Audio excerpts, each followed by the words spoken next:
बहुत सारे पशुपालक भाइयों का ये सवाल रहता है कि गाय भैंस हीट पर आ रही है या नहीं, इस बारे में कैसे जानकारी करें। ख़ास तौर पर यह उन पशुपालकों के लिए ज़्यादा मुश्किल काम होता है जिन्होंने हाल ही में पशुपालन का काम शुरू किया है।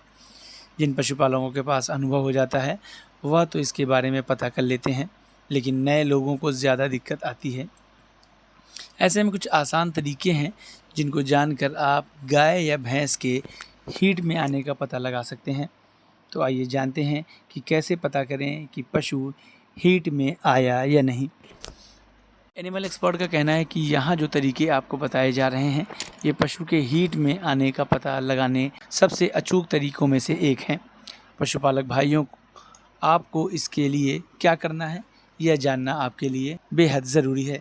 तो आइए इस बारे में जानते हैं। गाय या भैंस के हीट में आने का सबसे पहला सिम्टम्स यह होता है कि गाय या भैंस के पीछे जो योनि होती है उसमें सफ़ेद कलर का चिपचिपा द्रव्य निकलता है और इसकी रस्सी की जैसी संरचना होती है, यानी ये बीज से टूटा नहीं होता है।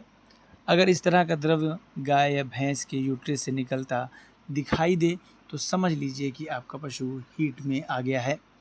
वहीं दूसरा लक्षण ये होता है कि हीट में आने के कारण गाय और भैंस बहुत ज़्यादा बोलने लगती हैं, बार बार आवाज़ करती हैं, जिससे ये पता चल जाता है कि गाय या भैंस हीट में आ गई हैं। आप इसके बाद एआई या फिर नेचुरल तरीके से गाभिन करा सकते हैं। तीसरे तरीके या लक्षण की बात की जाए तो आपकी गाय या फिर भैंस इस कंडीशन में नीचे नहीं बैठती, वह खड़ी रहती है या फिर इधर उधर कूदती रहती है। एक तरीके से कहा जाए तो वह शांत नहीं रहती।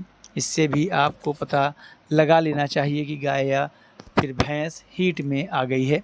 अगले बड़े लक्षण की बात की जाए तो इसमें गाय और भैंस खाना नहीं खाती। दरअसल गाय और भैंस जितना खाती है उससे कम कर देती है। उन्हें आप जो कुछ भी खिलाते हैं वो सारी चीज़ को खाना कम कर देती है। यह भी एक लक्षण है कि पशु हीट में है। अगर आपको हमारा ये वीडियो अच्छा लगा तो हमारे YouTube चैनल को सब्सक्राइब करना न भूलें, बेल आइकन भी ज़रूर दबा दें। इस तरह के वीडियोस को देखने के लिए फेसबुक और इंस्टाग्राम पेज को भी फॉलो करें।